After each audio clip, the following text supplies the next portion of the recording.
Well, hello. This is my newest video, and in it I show you how I came up with this piece here. It's made out of cherry, South American walnut, and curly maple.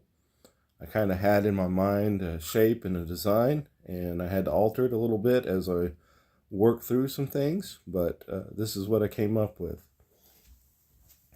This piece has 217 pieces of wood in it. It's number 55 since I started renumbering my pieces in 2020, and I'm really happy with it. So hope you enjoy this video. If you do, like and subscribe, or check out my other videos, and hopefully I'll be able to make some more soon. I got the camera moved around, and so what I want to do is work on the inside, but I'm going to take a little bit out of the bottom. All I got to do.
Getting close.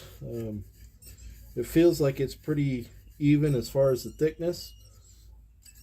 You can kind of see here where we still have some square and some glue where the segments were coming together, so I need to take that off, but it's looking good.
Okay,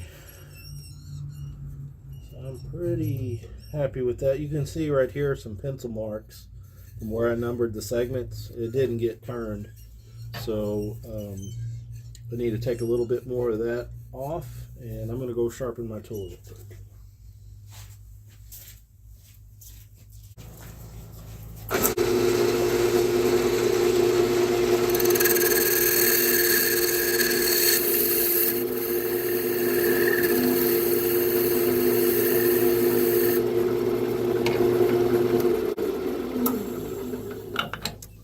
That made a big difference. So next step is I'm just going to hit this with some sandpaper on the inside. I feel like I'm where I want to be.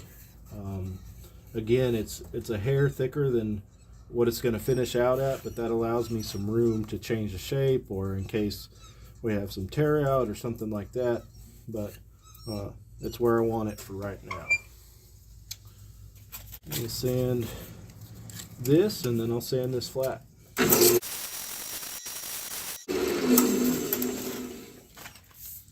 I like to to kind of sand in between because I want my piece to be as nice on the outside as it is the inside. And if you've got a gouge in there and you've got a closed or a vessel with just a small opening, sometimes it's hard to get everything cleaned up.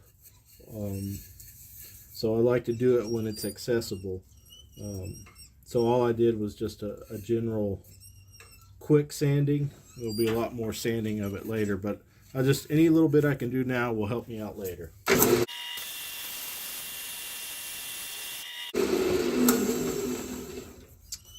Okay, you see the wood got a little warm from that.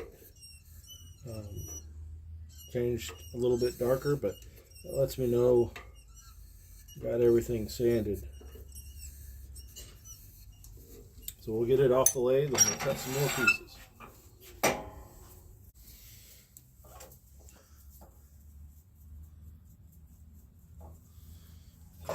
And make sure my saw is set up correctly.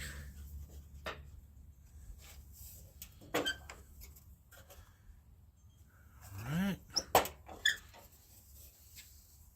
This will be piece number 1.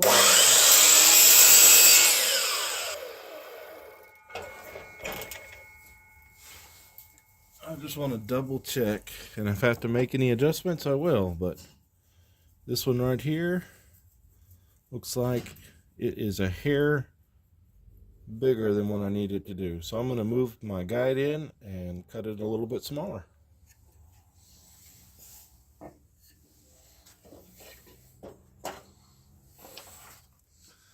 Needs to be about that much smaller, kind of where I had it to begin with. Make sure no.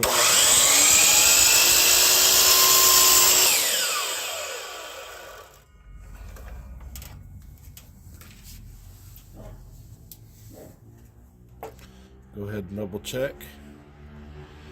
And that will just be right inside where we want it to be. So I'll go ahead and cut 11 more.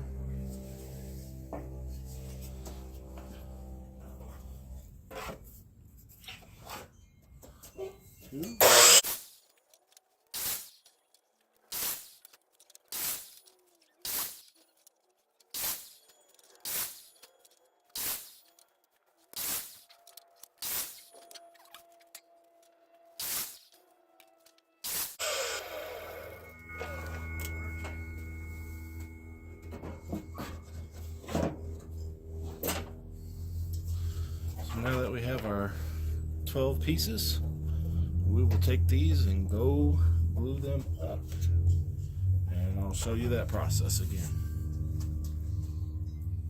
So we're back with our cherry, and we need to get these 12 segments glued up.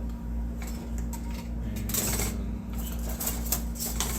let's go ahead and do that.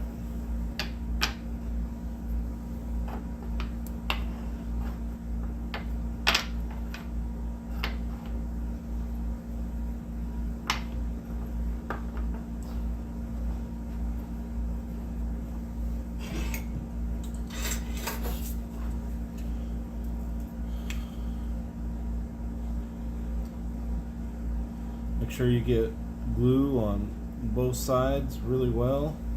You can do that with a rub joint until the glue squeezes out.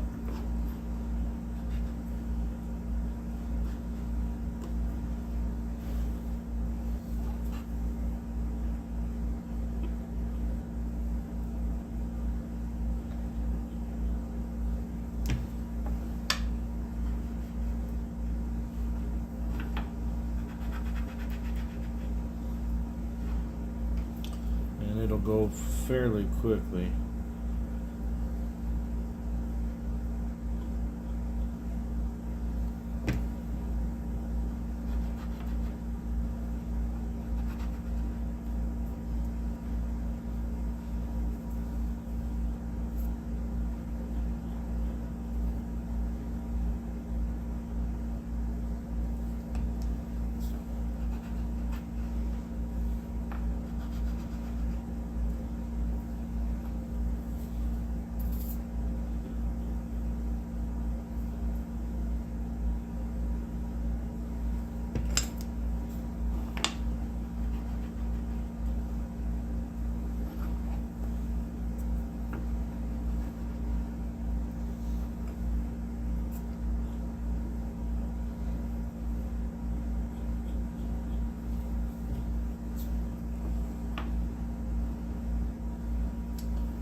get our clamp, and these are a great investment. Get this clamped up, and hopefully it'll dry and we can get it sanded.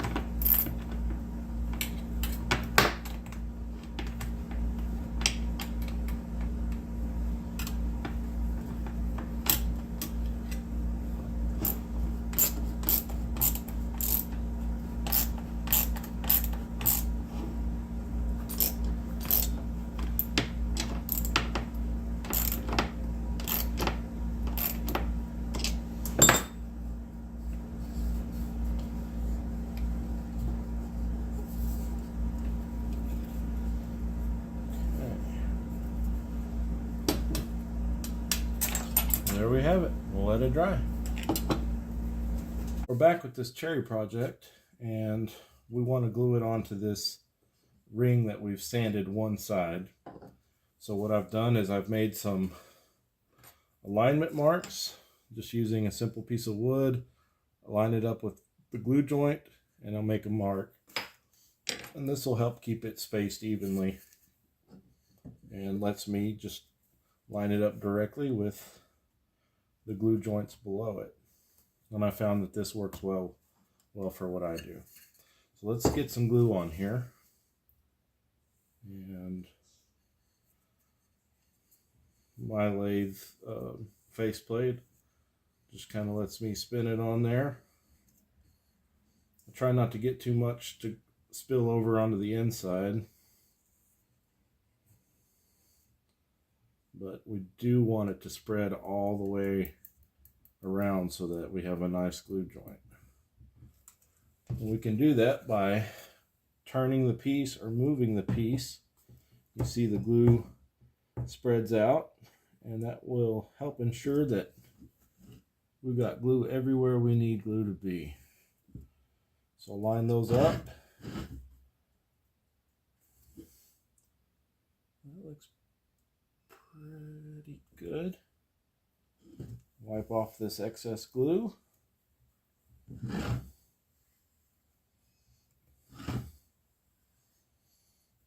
I always like to see that glue squeeze out. And so once I've got it clean like this, you still see some squeeze out when we put this weight on it. But I think the camera kind of hides it. So we'll add this weight to the top of this. That'll hold it in place. We'll let that glue dry, and once it's dry, we'll put it back on the lathe. Let's work on this nice curve. So let's go ahead and turn and get rid of this bulk we got on here.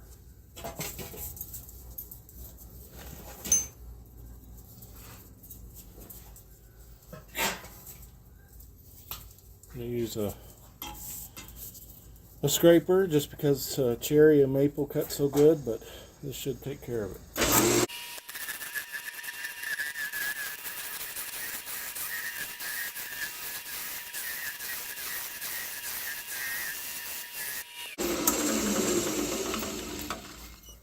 I just want to make sure I got rid of all my flat spots from those pieces of wood. I did it, so I've got the widest that I can make this. And now let's refine the curve a little bit.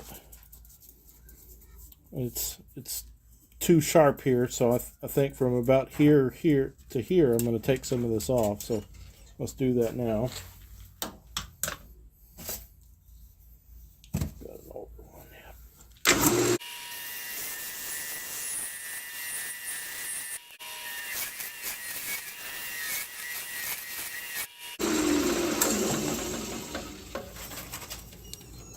All right, so that's looking good. So let's move the camera around and start working on the inside. Let's start getting rid of some of this thickness and get down into our layer below it. Always make sure your lathe is clear. It's not going to hit anything before you turn it on.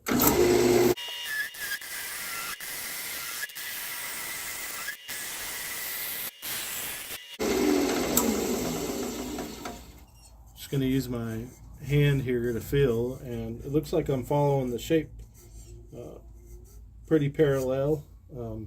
Just got a little bit of a bump here that I'll clean up, and then we'll true this top surface.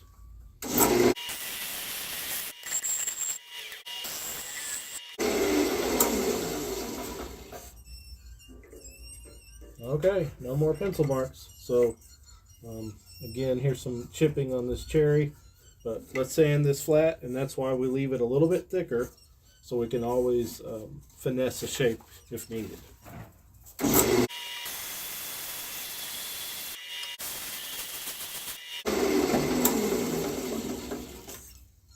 Alright, that looks better. And since I've already done a little bit of sanding, I'm going to go ahead and just do some briefly. I just like to do a little bit here and there. Kind of helps me refine the shape, see where I'm going, and lets me know what I want to keep doing, or what's working or what's not. So let me sand the shape a little bit.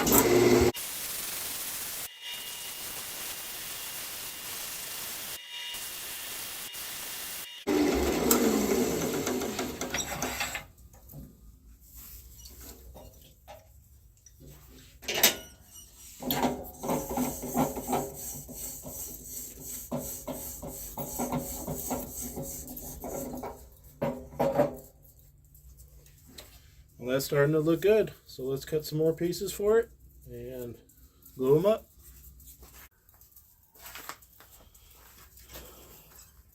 Let's work on the outside of this and then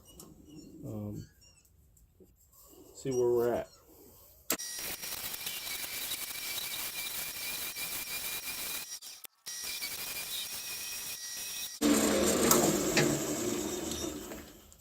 Okay, I think I can be happy with that shape. I wasn't sure if I was going to do a big vase or do a shallow, a different type of turning, but I think I like that shape. Let's hit it with some sandpaper.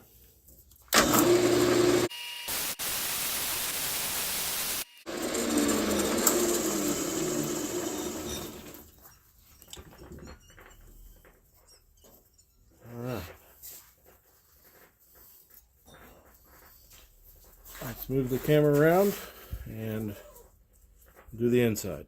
You can see we've still got a little bit of material to remove on the inside, so let's get to it.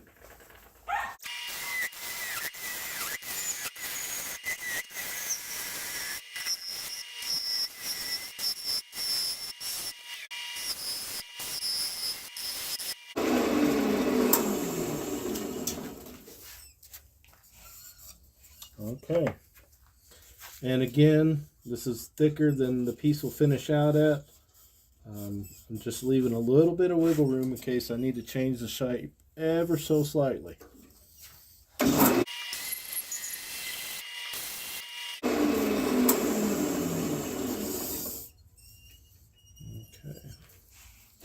Burned it a little bit, but I'll take it over to the disc sander and touch this whole piece up.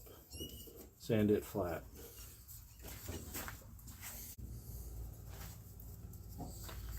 Took it over to the disc sander and just touched it to the disc and got rid of those burn marks. My sandpaper is getting a little dull, and that friction caused it to burn, so wanted to get rid of those burn marks so that we'd have a good glue joint.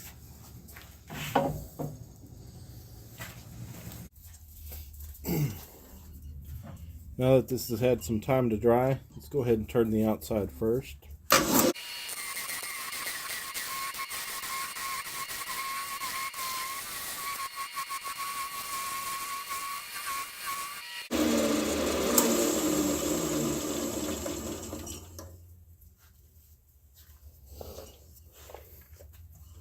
I'm just taking a step back to look at the shape, and it's continuing to curve. It's not too flat. You can use a little sanding, but I think that I'm going to like that. So I'll move the camera around and we'll turn the inside.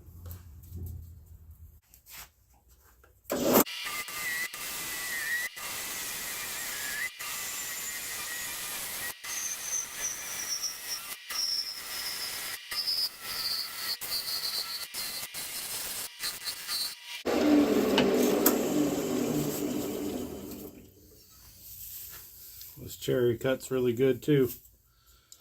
So we've turned the inside, we flattened this, now we just need to sand it and go glue another ring on it.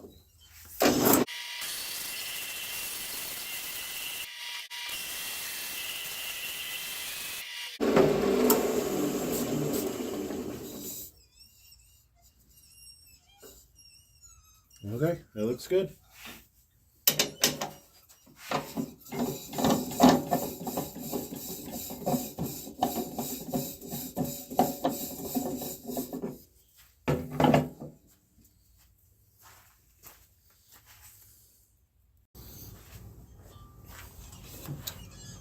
This ring has had plenty of time to dry, so let's turn the outside down and see what it looks like.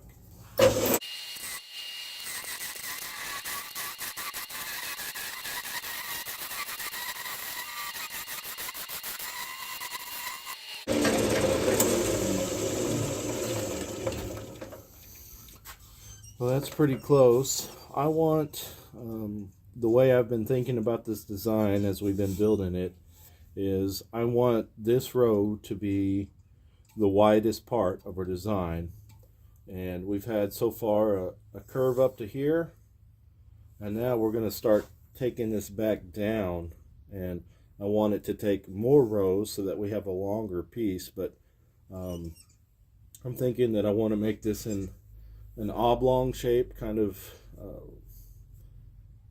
an egg shape, if you will, but this will be our widest, more rounded part, and we're going to go more pointy towards here. So we're going to have a less of a curve and more rows of, or more layers to get there.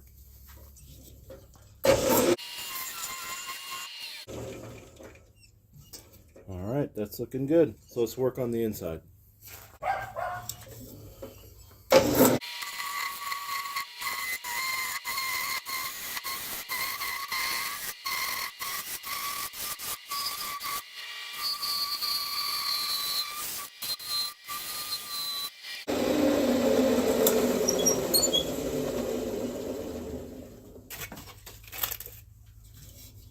Okay, so there that is. I've got a little bit of a shoulder here, but I'm going to take that out with some sandpaper real quick.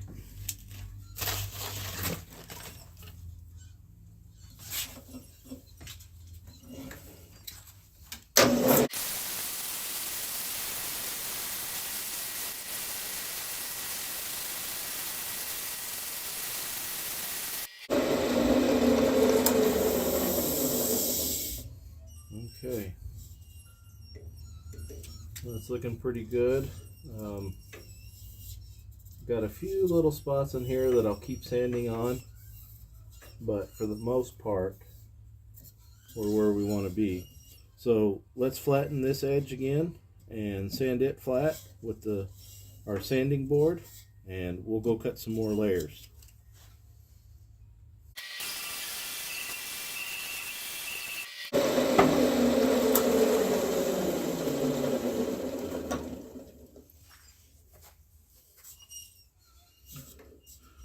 Okay.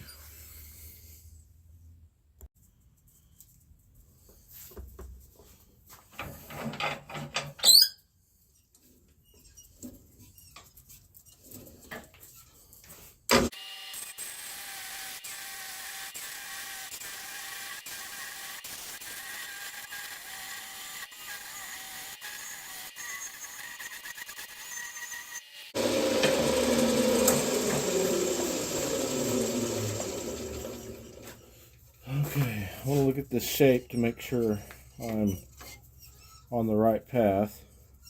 And I want this ring here to be the widest, and I want to slowly taper this in.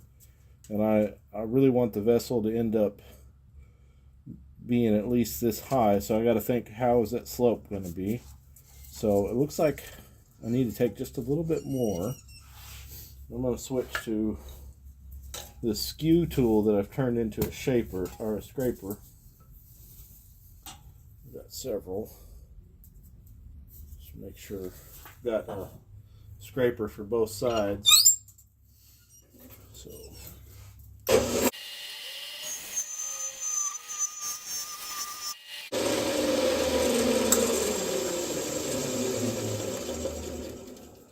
that's getting closer. I'm going to leave it just a hair out so that when I add this next layer I can turn to it and then turn past it. But it's getting closer.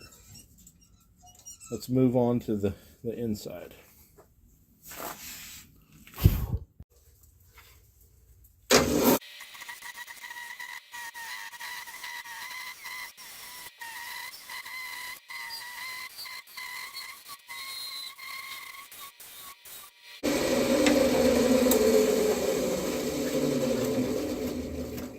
Getting hard to see. The deals were fogging up, but I could see enough, and so I've got just a little lip right here. I'm maintaining my thickness pretty parallel to my cut, so I'm happy with that. Let's sand this flat. I'm going to run over this with some sandpaper, hit this little rib, this little bump with some sandpaper as well.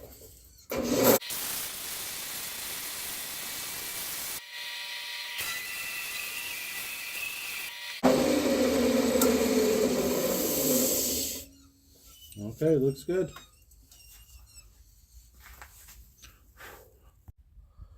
Well, thanks for watching my video. This is part 1. Please be sure to watch part 2.